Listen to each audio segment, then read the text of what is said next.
আপনারা যারা বলেন না মাঝের মধ্যে যে আমি শ্বশুর শাশুড়ি ননদ দেবর নিয়ে নানা রকমের কথা বলি, আসলে এতে আমার শ্বশুর বাড়ির লোকজন কি বলে, আসলে তারা কিছু বলে না। এই হচ্ছে আমার এক ননদ, আমার বড় ননদ, আরো অনেক ননদ হচ্ছে ভিতরে, তারে আর আনলাম না এখানে। হ্যাঁ, তো আমার ননদটা বলবে যে আজকে আমি ভাবি হিসেবে তাদের কাছে কেমন, আর আমি কেমন না তোমার ভাইয়ের বউ হিসেবে ভালো। লজ্জা পাও কেন?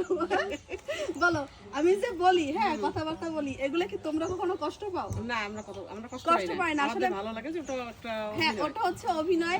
আর ওগুলো হচ্ছে আসলে আমার সাথে না মেললেও তো কিছু মানুষের সাথে মেলে, হ্যাঁ, যার কারণে ওই কথাগুলো বলা। আর ব্যক্তিগতভাবে আমার শ্বশুরবাড়ির লোকজন, আমার ননদ দেবর ভাসুর যারা আছেন সবাই যথেষ্ট পরিমাণে ভালো মানুষ এবং আমাকে অনেক ভালোবাসে। সত্যি মানে আমার মনে হয় কি আমি যখন আমার শ্বশুরবাড়িতে আসি তখন আমার মনে হয় না যে আমি শ্বশুরবাড়িতে আসছি, মানে আমার মনে হয় যে আমি নিজের বাড়িতে আসছি, বাপের বাড়িতে আসছি। এরকম করে সবাই আমার অনেক অনেক অনেক ভালোবাসে।